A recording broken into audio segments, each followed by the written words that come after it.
സ്ഥലത്ത് X ആക്സിനെ intersect ചെയ്യുന്നുണ്ട്.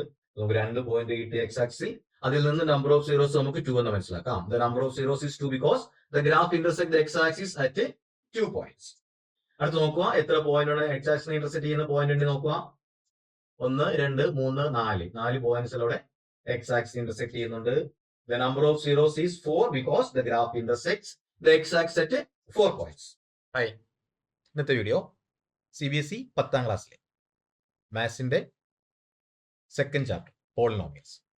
ഈ ചാപ്റ്ററിലെ ഇമ്പോർട്ടന്റ് പോയിന്റ്സും ചാപ്റ്ററിലെ പ്രധാനപ്പെട്ട കുറച്ച് ക്വസ്റ്റ്യൻസും പുതിയ സിലബസിലെ കുറച്ച് ക്വസ്റ്റ്യൻസും ഒക്കെയാണ് ഇന്ന് നമ്മൾ ചെയ്യുന്നത്. ക്ലാസ്സിലേക്ക് പോവാം.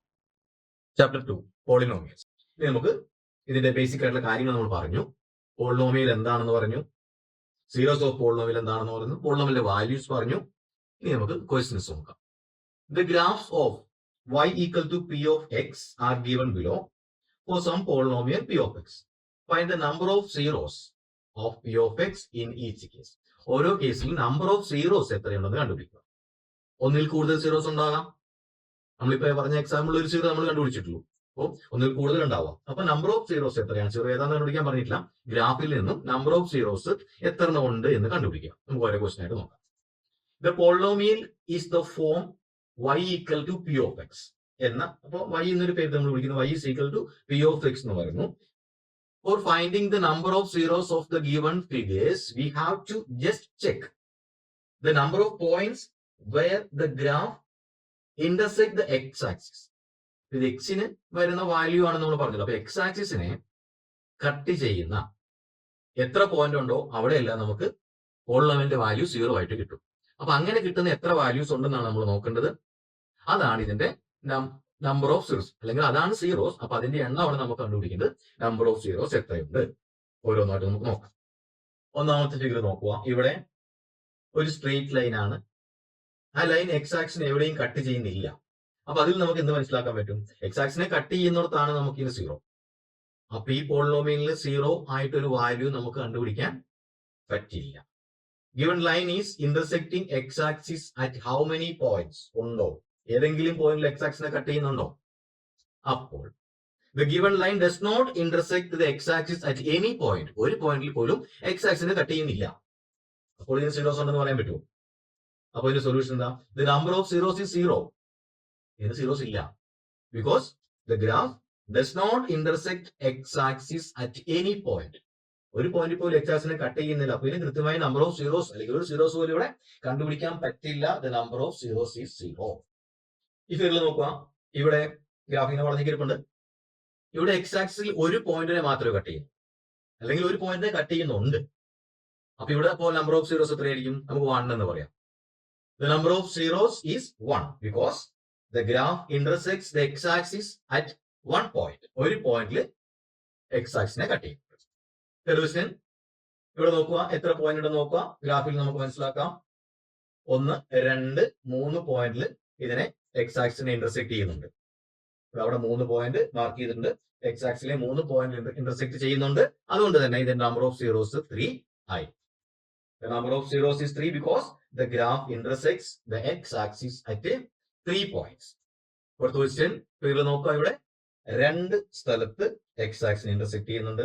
നമുക്ക് 2 പോയിന്റ് കിട്ടിയ എക്സ് ആക്സിൽ അതിൽ നിന്ന് നമ്പർ ഓഫ് സീറോസ് നമുക്ക് 2 എന്ന് മനസ്സിലാക്കാം. The number of zeros is 2 because the graph intersects the x-axis at 2 points.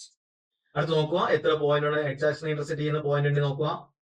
1 2 3 4 4 പോയിന്റ്സിലൂടെ X ആക്സിനെ intersect ചെയ്യുന്നുണ്ട്. The number of zeros is 4 because the graph intersects the x-axis at 4 points. സൂക്ഷിച്ച് നോക്കണം. കാരണം ചില point X ആക്സിന് അടുത്തൂടെ പോകുന്നേ ഉള്ളൂ. അതിനെ ഇന്റർസെക്ട് ചെയ്യുന്നുണ്ടോ നമുക്ക് സംശയമാണ് ഗ്രാഫിൽ നിന്ന്. 1 2 3 പോയിന്റിൽ കട്ട് ചെയ്യുന്നുണ്ട് എക്സ് ആക്സിനെ. ആ ഗ്രാഫിൽ നിന്ന് വ്യക്തമല്ലായിരുന്നു. പക്ഷെ ജസ്റ്റ് ടച്ച് ചെയ്ത് പോകുന്നുണ്ട്. എക്സ് ആക്സിലെ കട്ട് ചെയ്ത് താഴേക്ക് വരുന്നില്ല. അങ്ങനെ താഴേക്ക് വന്നിരുന്നെങ്കിൽ അവിടെ ആ അവസാനത്തെ 2 പോയിന്റ് ആ 1 2 പോയിന്റ് പകരം ഓരോ പോയിന്റും കൂടി വന്നേനെ. അപ്പൊ ജസ്റ്റ് ടച്ച് ചെയ്യുന്നേ ഉള്ളൂ. അതിനെ കട്ട് ചെയ്ത് പോകുന്നില്ല. ടച്ച് ചെയ്താലും മതി, നമുക്കവിടെ സീറോസ് ആണ്. അപ്പോ 1 2 3 പോയിന്റ്സിൽ അവിടെ ടച്ച് ചെയ്യുന്നുണ്ട്. അതുകൊണ്ട് the number of zeros is 3 because the graph intersects the x-axis at 3 points. Relationship between zeros and coefficient of A quadratic polynomial. ആ ഒരു ക്വാഡ്രാറ്റിക് പോളിനോമിയൽ അല്ലേ, ലീനിയർ പോളിനോമിയൽ അല്ല, ക്വാഡ്രാറ്റിക് പോളിനോമിയൽ അല്ലേ, അത് സെക്കൻഡ് ഡിഗ്രി ഉള്ള degree 2 ആയിട്ടുള്ള പോളിനോമിയലിലെ ഈ സീറോസും, അതായത് സൊല്യൂഷൻ സീറോസും പോളിനോമിയലിന്റെ കോയിഫിഷ്യന്റ് തമ്മിൽ എന്തെങ്കിലും ബന്ധമുണ്ടോ, ആ ബന്ധമാണ് നമ്മൾ പറയുന്നത്. If alpha and beta are zeros of polynomial x square plus b x plus c. ഈ x square plus b x plus c എന്നുള്ളത് പോളിനോമിയലിന്റെ സ്റ്റാൻഡേർഡ് ഫോം ആണ്. ഒരു ക്വാഡ്രാറ്റിക് പോളിനോമിയലിന്റെ ഫസ്റ്റ് എ ഒരു അതൊരു കോയിഫിഷ്യന്റ് ആയിരിക്കും, ഒരു number into X square second degree ആണ്. അപ്പോൾ X square plus B into X മറ്റൊരു നമ്പർ ഇൻറ്റു എക്സ്, അത് എക്സ് റേസ് ടു 1 ആണ് X, plus C, C constant time ആണ്, അതായത് എക്സ് റേസ് ടു 0 ആയിരിക്കും, അത് 1 ആയതുകൊണ്ട് ആ നമ്പർ മാത്രമേ ഉണ്ടാവുള്ളൂ, വേരിയബിൾ അവിടെ ഉണ്ടാവില്ല. അപ്പൊ ഇതാണ് ഇതിന്റെ സ്റ്റാൻഡേർഡ് ഫോം. പിന്നെ ആൽഫ ആൻഡ് ബീറ്റ എന്ന് പറഞ്ഞത് പേടിക്കൊന്നും വേണ്ട, ആൽഫ ആൻഡ് ബീറ്റ നമുക്ക് കിട്ടുന്ന രണ്ട് നമ്പേഴ്സ് ആണ്, ഇതിന്റെ സൊല്യൂഷൻ ആണ്, അല്ലെങ്കിൽ ഇതിന്റെ റൂട്ട് ആണ്, അല്ലെങ്കിൽ സീറോസ് ആണ്.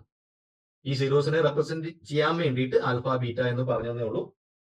ഇനി if alpha and beta are zeros of p of x equal to x square plus b x plus c, then sum of zeros ആൽഫയും ബീറ്റയും ഇതിലെ സീറോസ് ആണെങ്കിൽ സം ഓഫ് സീറോസ് എന്ന് പറയുന്നത് ആൽഫ പ്ലസ് ബീറ്റ ആയിരിക്കും.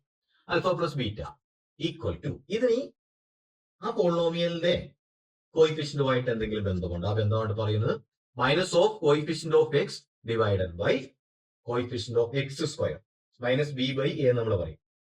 Minus of coefficient of X, അത് coefficient of X ആണ് B എന്ന് പറയുന്നത്, കോയിഫിഷ്യന്റ് ഓഫ് എക്സ് സ്ക്വയർ ആണ് എ എന്ന് പറയുന്നത്. അപ്പൊ minus of coefficient of X divide by coefficient of X square ആണ് ആൽഫ പ്ലസ് ബീറ്റ, അതായത് സം ഓഫ് സീറോസ്.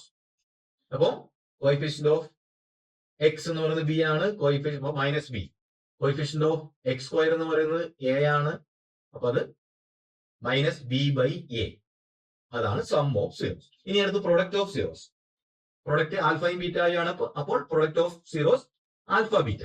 ഈ ആൽഫ ബീറ്റ ഈക്വൽ ടു എന്തായിരിക്കും, സി ബൈ എ ആയിരിക്കും, constant term divided by coefficient of X square.